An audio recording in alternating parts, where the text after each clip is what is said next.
Muy bien, y así continuamos en Realidad Aumentada aquí con Juan Carlos Gronda, Florencia Calvo por Radio Nacional Resistencia. Recién tuvimos la entrevista con Luis Cáceres, secretario general del gremio de ladrilleros, y ahora tenemos una entrevista, ya está en línea con nosotros, un candidato a presidente de la Nación. Lo estamos saludando a Guillermo Moreno. Hola Guillermo, buen día, ¿cómo está? Juan Carlos Gronda te saluda. ¿Qué haces, Juan Carlos? ¿Cómo estás? Un placer hablar contigo. ¿Cómo va? Bueno, muchas gracias por atendernos los sábados. ¿Se levanta temprano los sábados o no? Bueno, los sábados un poquito más me quedo, pero soy de 6:30 de la mañana en la semana y un poquito más el sábado a las 8, 9, por ahí. Depende de cómo pinte, pero despierto estás, pero te quedas haciendo fiaca un poco, ¿viste? Te quedas ahí y conectándose con los medios seguramente para leer las informaciones del día. Sí, claro, los diarios ya más o menos los tenés leídos, sí. La diferencia es que algunos lo lee en la cama, otros te levantas, te tomas unos mates, en fin, las cosas que haces más de sábado a la mañana. Bueno, lo he estado siguiendo un poco algunas actividades que estuvo haciendo en estos días y me gustaría charlar sobre una cosa que estuvo promocionando usted en varios canales, que es que usted dice que es el único candidato que tiene plataforma de gobierno ya realizada. Bueno, yo lo que digo que tengo un plan económico. Uh-huh. El gobierno es bastante más que un plan económico, pero sin un plan económico es imposible que estructure la plataforma de gobierno. Bien. Por lo que ahora soy el único que lo muestra al menos. Si no, decime vos quién ha mostrado un plan económico y yo digo, bueno, me equivoqué, pido perdón, pero sí. Hasta que no aparezca uno que diga este es mi plan económico, la verdad que soy el único que lo tiene, lo muestra y se lo dejo a los periodistas, obviamente aparte de estar publicado en internet y haber hecho los actos correspondientes para dárselo a los compañeros. ¿Y podría contarnos, por ejemplo, alguna medida que tomaría en el ámbito económico? Pero claro, cómo no, con todo gusto. Vos sabés, quizás no sea tanto la realidad del Chaco. Ajá. Pero hay una realidad en el Gran Buenos Aires, se puso en la ciudad de Buenos Aires, en el Gran Córdoba, en el Gran Rosario, que tiene que ver con la circulación y consumo de Paco. ¿Está bien? Es muy difícil pensar que vas a poner nuevamente al pueblo a trabajar si te roban en la parada del colectivo, si te sacan las zapatillas, te sacan la mochila, te sacan los 3.000 o 4.000 pesos que llevas en el bolsillo. Esos son delitos que están producidos por este estupefaciente. Eso, imagínate vos que es hasta ridículo salir a robar a los jubilados. Eso es producto de la desesperación que te produce ese derivado de la cocaína. Bueno, hay que terminarlo. Y para terminar con la comercialización del Paco, hay que ir a los lugares donde hay que ir y terminarlo. Nosotros, según nuestra información y nuestro conocimiento, se concentra en el country de Nordelta. No sé si vos lo conocés, el country es en el norte de la provincia de Buenos Aires. Claro, sí. Bueno, viste que la mayoría de los candidatos, si vos le preguntás esto a Patricia Bullrich, te dice, no, voy a ir a las villas, a los barrios populares, porque ahí está. Bueno, nosotros somos al revés, somos bien peronistas. Bien peronistas, no progresistas, ni de izquierda, ni nada de esas pavadas. O sea, el consumo está en el country, dice usted, y no en la villa. Yo no dije el consumo. A ver. Yo estoy hablando de la comercialización. La comercialización, claro. Bueno, entonces comercialización no es consumo. Sí, claramente. Bien? Bueno, entonces yo dije comercialización. Sí, tiene razón. Bueno. No, son temas muy delicados que hay que ser muy precisos, si no, por eso te vuelvo a decir, hay que empezar la primera reunión presidencial el 10 a la noche, se hace en el Nordelta. Y vos vas a ver cómo al otro día empieza a desaparecer el Paco del mercado argentino. ¿Está bien? Para esto de los soldaditos, todas estas pavadas que vos escuchás en Rosario o acá en San Martín, son todas pavadas. Siempre la economía se ordena de arriba para abajo. Alguien lo produce, alguien lo distribuye en grandes proporciones y alguien en menores proporciones. Si vos tenés problemas con la leche, el abastecimiento de leche, no vas a ir a ver al almacenero de tu barrio, ¿no? Claro. Bien, vamos al productor. Vas a Pagani, que es el dueño de la Serenísima, el dueño de Arcor, ¿está bien? Claro. O vas a Sancor, ¿está bien? Claro. No vas a ir a los 12.000 tambos que tenés en la Argentina, que tampoco tienen nada que ver. Me gusta porque le pone nombre. Claro, por eso, claro, hay que hablar con nombre y apellido. vos le tenés que decir a todo que hable con nombre y apellido. ¿Está bien? Yo lo escuché un día a algún gobernador decir que era de izquierda, progresista, y no sé qué significa eso. Por eso hay que poner nombre y apellido. Yo le pongo nombre, y eso se llama socialdemocracia. La socialdemocracia es lo que auspició a Lenin que fuera a Moscú y hiciera la revolución de octubre. ¿Está bien? Bien. Después tuvo una interna con Stalin, Stalin a su vez con Trotsky, y Stalin lo mandó a matar a Trotsky en México. Bien. Ahí el marxista era Stalin, el socialdemócrata era Lenin. Y Trotsky siguen siendo estos muchachos que siguen dando vuelta a la Argentina, que es el Partido Obrero. Entonces, ayer le preguntaron en un programa de televisión que estuve a un dirigente del Partido Obrero cómo termina con la inflación. Ajá. Y no dijo la verdad. Porque él, si es trotskista, tiene que decir que va a estatizar las empresas, por ejemplo, que va a estatizar Molino, etcétera, que va a hacer todo el Estado. En vez de decir eso, dijo que iba a abrir los libros. Yo le digo, ¿qué libro vas a abrir si los libros son tan truchos como el balance? Y todo eso es público. Claro. Bueno, te das cuenta que un trotskista, en vez de hablar como trotskista, habla como Milei. O como un liberal. Bueno, entonces tenemos un lío bárbaro en la Argentina. Por eso hay que hablar con nombre y apellido, ¿me entendés? Muy bien. No sé si me estoy haciendo Sí. bueno, muy bien. Sí. ¿Cómo resolvemos el tema de la inflación, Moreno, la inflación que es... ¿Esto cómo lo hicimos? O vos no debes ser un pibe, me parece. No. Por la voz lo dice, ¿no es cierto? No, tengo 49. Y las cosas que estás diciendo. Sí. Me parece que tenés más de 30 años. Sí, tengo 49, tengo. Y bueno, entonces viviste mi época. Sí. Este pibe Massa tiene la inflación por mes que yo tenía por año. Bueno, obviamente que yo tenía una inflación alta también, porque en el mundo en ese momento la inflación era de 2-3%. Pero una cosa es tener 8 o 9 anuales y otra cosa es tener 8 o 9 mensual, ¿no? Claro. Bueno, entonces me parece que en principio sabemos cómo hacerlo. Porque te lo demostré, ¿no? Pero el contexto global no era otro, no era diferente. Sí, claro, era mucho peor que este. Era mucho peor que este. O vos te vas a comer el verso de que la guerra te hizo mal. Le hizo mal a los ucranianos. Pero ¿cómo te va a hacer mal a vos? Ahí va. Escuchame, lamentablemente, te guste o no te guste, las dos guerras mundiales, la primera y la segunda, ¿la Argentina le hizo bien?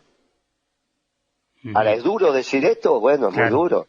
Claro. Bueno, es muy duro, pero no estamos hablando de que me dicen que la guerra le hizo mal a la Argentina. ¿Cómo le va a hacer mal? Pero esto es una tontería lo que están diciendo. La pandemia le pegó a todo el mundo. ¿Sabe qué pasa? Cuando algo le pega a todos, sí, en realidad están todo igual. O sea que si vos estás peor por la pandemia, es porque manejaste mal la pandemia. Porque la pandemia te pegó a vos en Estados Unidos, en Rusia, en China. ¿Estamos de acuerdo? Sí, claro. Bueno, si vos estás peor que ellos, relativamente, es porque vos manejaste mal la pandemia. Es como un pescado, como un pez le diga al otro, che, qué mojado que estás. Todos los peces están mojados, ¿no? Perdón, buen día. Florencia Calvo lo saluda, compañero Moreno, ¿qué tal? Florencia como mi hija, qué lindo nombre. Bueno, muchas gracias. Como la hija de Cristina también.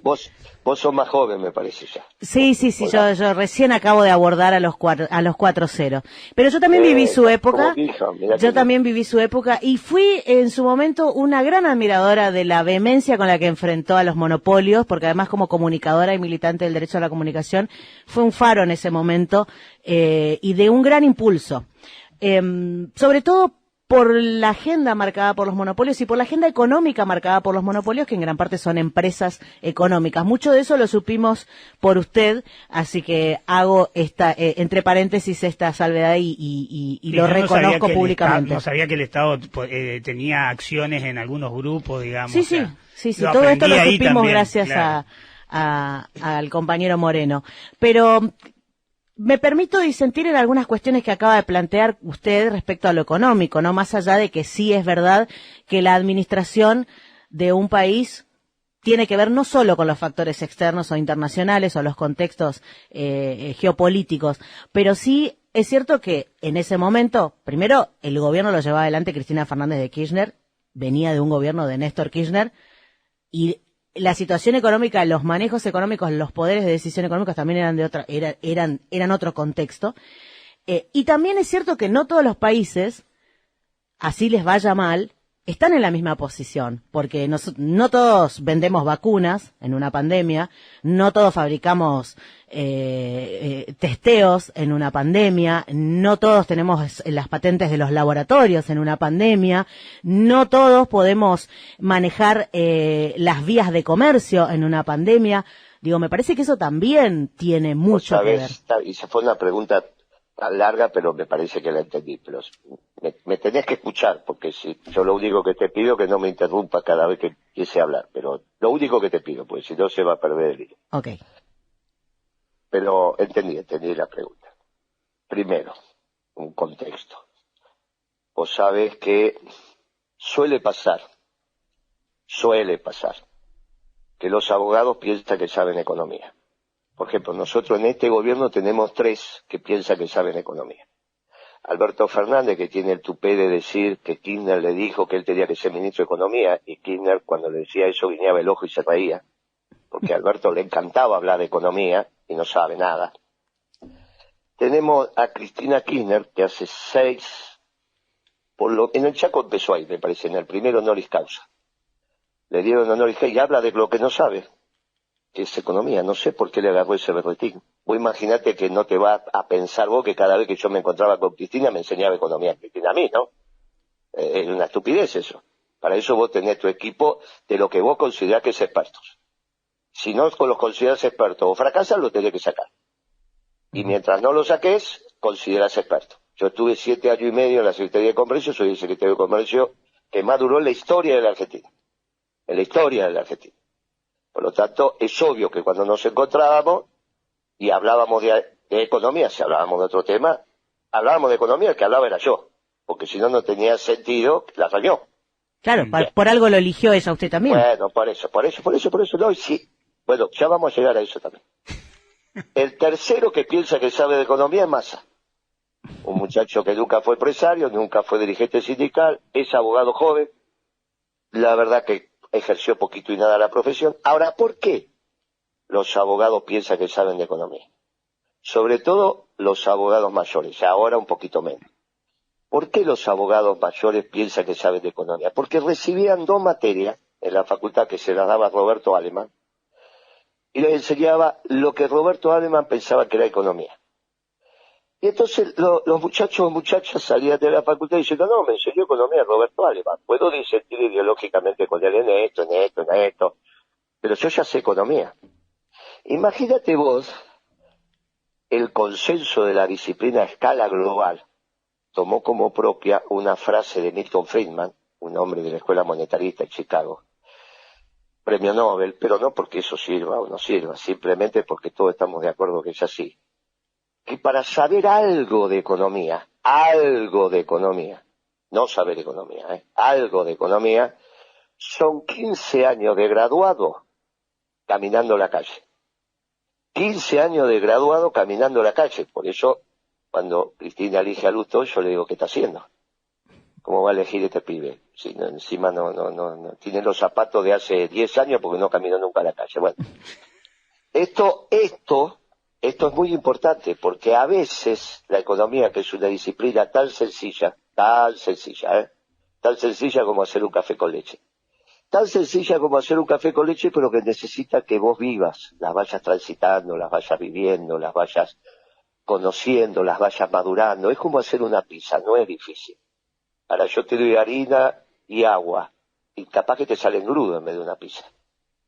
Por eso esto es sencillo. Digo esto porque a veces el exceso de palabras nos pone en un lugar donde pensamos que dominamos la situación y bueno, y todavía a medida que vamos envejeciendo nos vamos dando cuenta que aquellos conceptos que teníamos muy adentrados no son los certeros. Por ejemplo, el tema de los monopolios. El tema de los monopolios, hay monopolios que no tenemos alternativa. Por ejemplo, vos no podés elegir quién te va a llevar el agua a tu casa. Vos no podés elegir quién te va a llevar la luz a tu casa.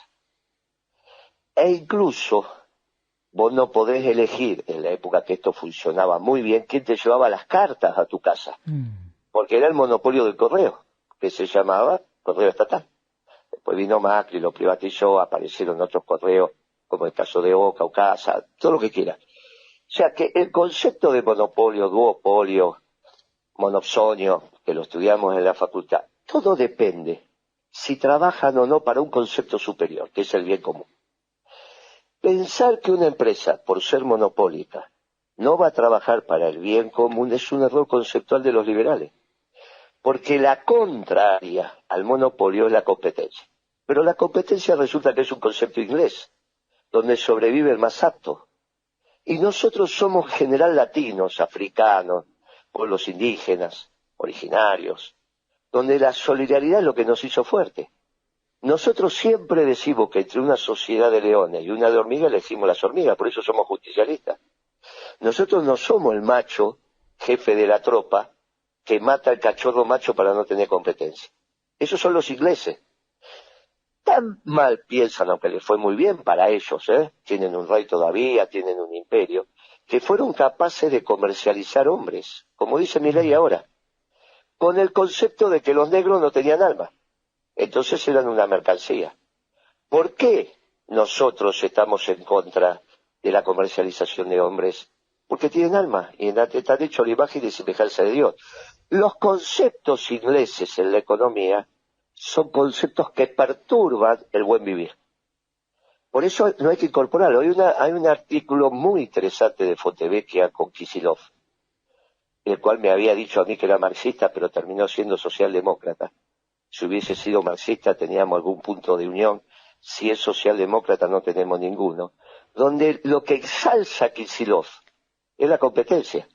Entonces dice, ¿y por qué en la Argentina? Y porque no hay competencia. Entonces esa historia de los conceptos anglófilos, ¿por qué Kicillof dice eso? Y porque todo su equipo, él no, pero todo su equipo estudió en Londres, en el mismo lugar donde estudió Lustó. Conclusión. Todo esto es una respuesta que recién empieza para decir, miren, los conceptos de economía son conceptos sencillos, pero hay que tenerlos bien ordenados. Nosotros somos peronistas, por lo tanto, yo al menos. Por lo tanto, al ser peronistas hicimos la década ganada. No desde las concepciones socialdemócratas, desde las concepciones peronistas. Un día me preguntó Cristina, ¿cómo es que nos encontramos sin conocerlo? Por la doctrina, le dije. Nos fuimos encontrando. Vos imagínate cuando Kirchner llega al gobierno, había más cargos de gobierno que compañeros dispuestos a cubrirlos. Entonces, ¿por qué nos encontramos? Y nos fuimos encontrando porque era un grupo generacional, bien doctrinario. Sabíamos lo que había que hacer, no todos, pero teníamos la doctrina que los iluminaba, que es lo que le faltó a Alberto para encarar la pandemia. La pandemia no fue un problema de quién produce vacuna y no produce vacuna, quién produce los reactivos no los produce, porque eso pasa en todo el mundo. Nosotros producimos limones, nosotros producíamos aviones, nosotros producimos algunas cosas que otros no producen, para eso existe el comercio. Entonces, ese no era el problema. El problema es que Alberto Fernández, en esa imbecilidad, ya no me gusta hablar del presidente porque ya dije todas las cosas que dije cuando lo eligió Cristina, dije eligió el peor, pero lo dije ese día fue a Crónica, yo, que estaba presente cuando Cristina lo echó 2 veces del gobierno. Yo estaba presente cuando las 2 veces que lo echó del gobierno, no lo echó una vez, lo echó 2 veces. Digo, pero ¿cómo va a elegir este energúmeno? Si este es un ignorante. En esa imbecilidad de la manera de decidir que tiene el presidente, dijo que entre la economía y la salud elegía la salud. Nunca había leído a Ramón Carrillo, gran médico peronista y experto de la salud pública, que dijo que para tener una buena salud hay que tener primero una buena economía. Pero ¿cómo va a ser tan tonto de pensar que hay una contradicción entre economía y salud? Ahora, ¿qué es lo que le pasa? Y le pasa que es socialdemócrata. No planifica, vive constantemente en el principio de incertidumbre y piensa que la realidad no es un criterio de verdad, cosa que pasa con los comunicadores también, que piensa que la realidad se construye a partir del subjetivismo y que en realidad el subjetivismo permea tanto las cosas que los objetos no existen, sino más bien como vos los recibís a través de tu sentido. Ahora, imagínate que eso puede ser una discusión filosófica. Llevado a la política, es la socialdemocracia y el neoliberalismo. Y llevado a la economía, esa escuela de ese pensamiento se llama la escuela austríaca.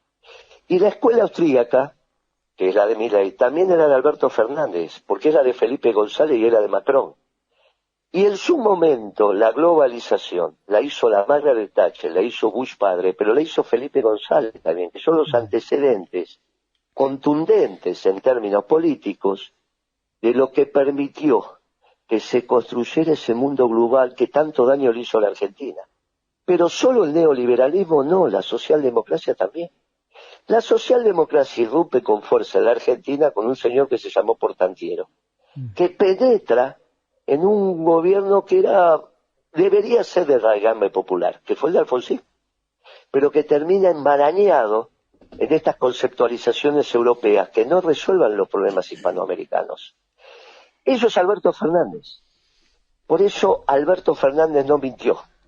Cristina tenía la obligación de saber que es socialdemócrata, como lo sé yo, porque hace 30 años que Alberto Fernández dice que es socialdemócrata. Cuando yo recreo la Secretaría de Comercio, hay una reunión entre el presidente Kirchner, Alberto Fernández y Moreno. Kirchner le dice a Alberto Fernández, vamos a hacer la propuesta de Moreno, que es recrear la Secretaría de Comercio. Y entonces Alberto Fernández dice, ¿para qué? ¿Cómo para qué, Alberto? Se nos está disparando la inflación, le digo yo. Y entonces él dice, no, Guillermo, porque los precios se hacen en el mercado y los salarios se hacen en paritaria. Entonces yo le digo, Alberto, eso que vos decís ya lo contestó Perón en la década de los 70, diciendo, los precios van por ascensor, los salarios van por escalera. De esa manera no. Y entonces me dice, vos y esas ideas de Perón. Eso es viejo, Guillermo. Eso tiene más de 60 años. Eso no tiene nada que ver con la realidad. La economía cambió. Vos no entendés nada. Entonces Kirchner me pone la mano, como hacía siempre, sobre el brazo, me guiña el ojo y me dice, bueno, Alberto, deja, ya después te contamos cómo termina esto, estás liberado. Y cuando se fue me dijo, haga la Secretaría de Comercio. Hice la Secretaría de Comercio. Lo que pasa es que ese Néstor Kirchner, la primera Cristina Kirchner del gobierno, sus primeros 4 años, bien peronista. Yo no tengo la culpa que Cristina en el 14 elija a Kicillof ministro de Economía. Yo no tengo la culpa que lo ponga a Trostler. Yo no tengo la culpa que empiece con estos filósofos que reemplazan a Perón. ¿Está bien? Y que piense que en vez de buscar la armonía tenemos que buscar la contradicción. Ahora le consulto, perdón que le interrumpa, Guillermo, porque lamentablemente tenemos solo 20 minutos de nota. Es interesante y tengo mentalmente anotadas un montón de cuestiones que me gustaría charlar en mayor profundidad, pero pienso en esto, ¿no? En las características que señala sobre algunas gestiones que no fueron, o personas que no estuvieron a la altura de determinados cargos o determinados lugares. No, amiga, no. Piensan mal y actúan peor. No es que no están a la altura.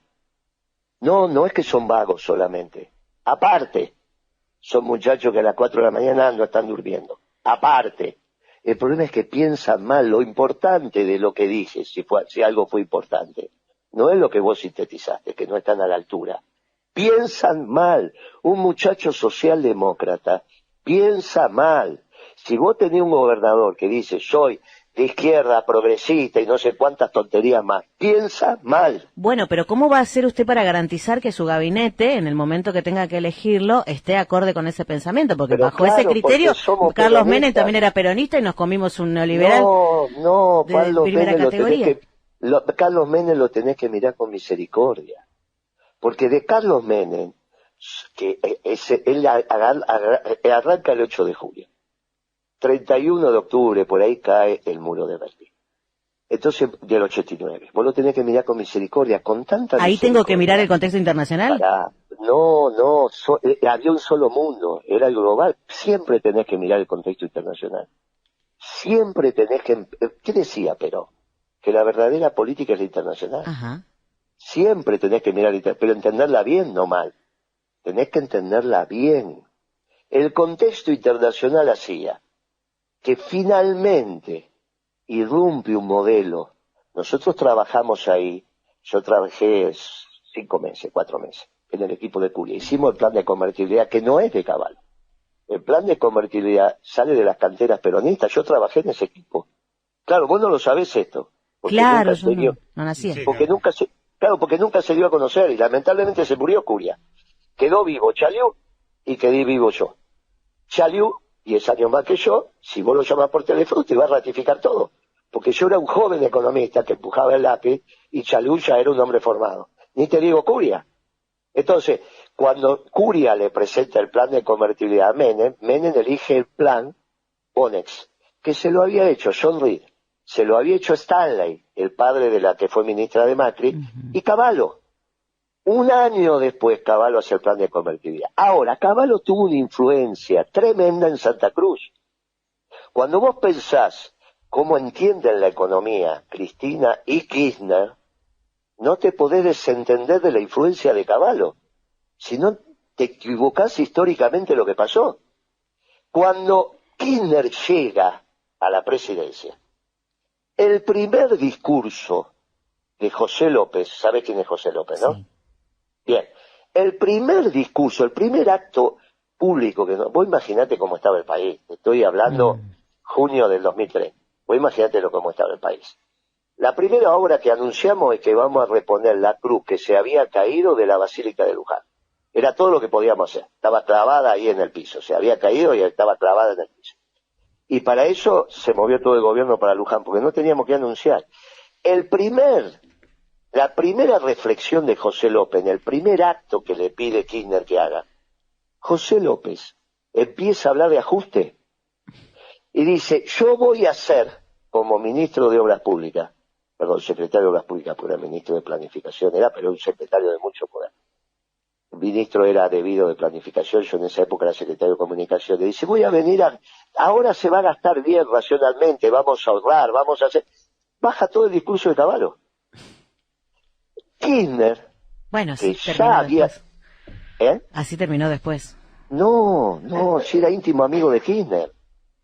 Era íntimo amigo de Kirchner. Eso de también Alberto Fernández. No era íntimo amigo de Kirchner, de ninguna manera. Son cuestiones difíciles de poder evidenciarlas al electorado y al público, pero bueno. No, nena, no, yo estuve ahí. Claro. ¿Cómo vas a pensar que te estoy mintiendo? No, digo que son cuestiones difíciles de plantearlas a la hora de hacer una lectura política y económica. Pero no es nada difícil, yo te digo que fue jefe, eran íntimos amigos, mirá, López, Jaime, Devido, eran íntimos amigos de Kirchner, todos habían trabajado con Jaime, había sido su jefe de gabinete varias veces, igual que Devido. Escúchame, eso era la pingüinera. Eso era la pingüinera. Cuando me preguntaban a mí, ¿vos cómo entraste en la pingüinera? Yo no entré en la pingüinera, yo soy el cuñado de la familia. No, pero esta es la verdad histórica. Si no, queremos falsear la verdad histórica. Alberto Fernández no fue amigo de Kirchner. Alberto Fernández era un funcionario y un porteño que había trabajado con Duhalde y habían armado el Grupo Calafate. Grupo Calafate que arma Duhalde con el auspicio de Alberto, para empezar a sugerirle a Kirchner que pueda ser presidente. Cuando Duhalde lo elige a Kirchner presidente, o candidato, mejor dicho, la que se opone a eso es Cristina. Cristina estaba en contra de que Kirchner fuera el candidato de Duhalde. Por eso esa discusión de nuestra fuerza es muy intensa. Finalmente triunfa la posición del jefe político. Y la va a seguir siendo, va a seguir siendo muy intensa esa discusión y claramente se va a ver reflejado mucho en este contexto electoral que tenemos ahora. Nos queda un minuto, seguiríamos charlando mucho más, la verdad. Lo dejamos hablar, Guillermo, no se puede quejar, no lo interrumpimos, digamos. Nos quedaron muchas cosas en el tintero. Yo quería que nos cuente un poco más sobre su programa. Lo que pasa es que la primera pregunta que me interrumpieron se me fue tan que no tuve, pero sabe que esto fue muy rico, quizás no tanto para los oyentes, pero para los jóvenes que están escuchando, que nunca le contaron esta verdad, y es hora que se la empiecen a contar, porque sobre las mentiras no se construye nada, porque de José López, con todo respeto, está mal lo que dijo la compañera, así terminó, porque un buen católico, lo que hace es hacer una fiesta cuando se arrepiente un pecador. Estuvo muy mal Cristina cuando dijo que lo dio a López, porque estuvo todo el gobierno Y López, si se equivocó, que seguramente se equivocó porque ya lo confesó, lo que tenemos que hacer es un proceso de arrepentimiento, no de odio. Y con el odio no conseguimos el arrepentimiento. Como estuvo pésima Cristina cuando dijo no meto las manos en el fuego por nadie, porque rompió el proyecto colectivo. Vos imagínate cómo me puedo sentir yo, que te digan que no metes la mano en el fuego por nadie nada más que por tus hijos. Entonces que vayas sola por la vida. Bueno, pero es difícil un gobierno poder evitar la corrupción, digamos, de algunos sectores, digamos. Siempre se puede evitar si tenés doctrina. Si tenés gente sana, buena, se evita. Pero uno se puede equivocar cuando elige también. Por eso, no, pero no es un problema de equivocarse o no. Es un problema de odiar. Es un problema de odiar. Ella dijo, sentí odio. Un jefe político no puede transmitir odio. Como un jefe político cuida a todos los cuadros y los protege. También es cierto que nos ha transmitido mucho más amor que otros dirigentes en mucho tiempo. Así que tiene todo el derecho, me parece ella, a sentir odio por una situación que la expone en una manera tremenda en un momento difícil del país. Odio, porque si no vos lo considerás un criterio valorativo y el peronismo es una sociedad del amor. Bueno, pero también es un criterio humanitario, es humano. Lo humano es transmitir el amor. El principio ordenador de la sociedad es el amor, no el odio. Bueno, por eso somos peronistas. Usted, en la época que era secretario, no era señalado precisamente por ser uno de los secretarios que iba con amor a la Junta, Guillermo. Pero y eso era lo que más nos gustaba a los pibes de usted, que iba combativamente. Es que estás equivocada, transmitía siempre amor. Eso no significa que no sea con firmeza, eran las causas justas. Cuando yo hice la asamblea de papel prensa y llevé a la señora Papaleo, que tuvo que explicar cómo la torturaron, lo hice en gesto de amor, para que nunca más pase. Todo lo que hizo el gobierno de Kirchner fue con amor. Todo lo que hizo el primer gobierno de Cristina fue con amor. Todo lo que hizo los 2 primeros años del segundo gobierno de Cristina fue con amor, porque fue profundamente peronista. Yo no tengo la culpa de que después piense que había que reemplazar a Perón por Laclau.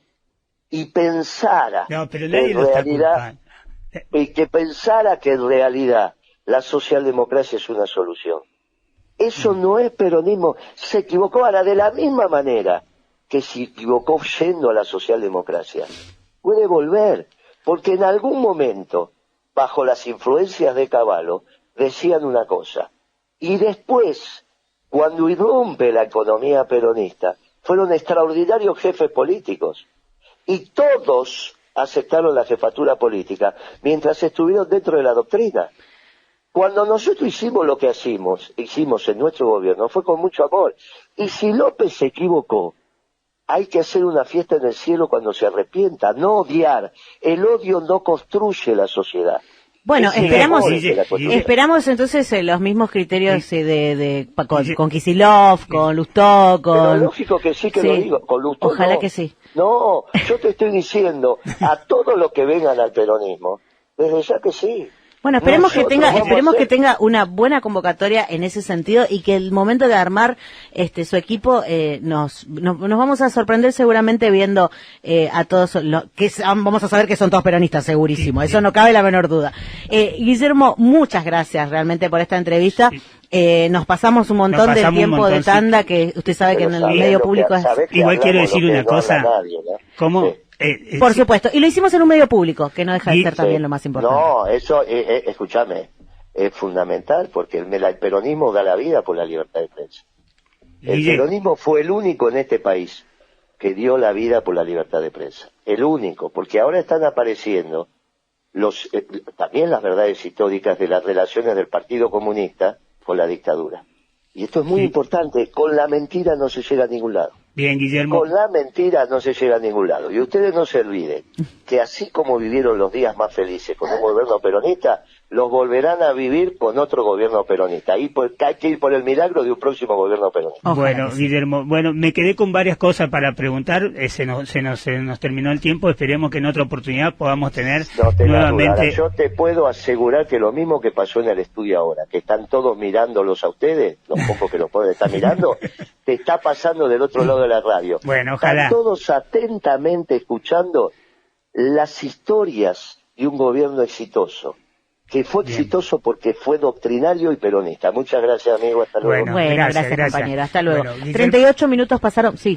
No, Guillermo Moreno pasó por realidad aumentada. No hace falta mucha presentación porque la verdad que es una figura muy conocida y realmente polémica, una persona importante que uno puede disentir muchísimo o no, pero no deja de ser una figura muy importante en la República Argentina en lo que tiene que ver con el contexto político y además es un candidato a presidente para estas próximas elecciones. 9 minutos nos recontrapasamos, vamos a una tanda y ya volvemos con el último bloque de Realidad Aumentada.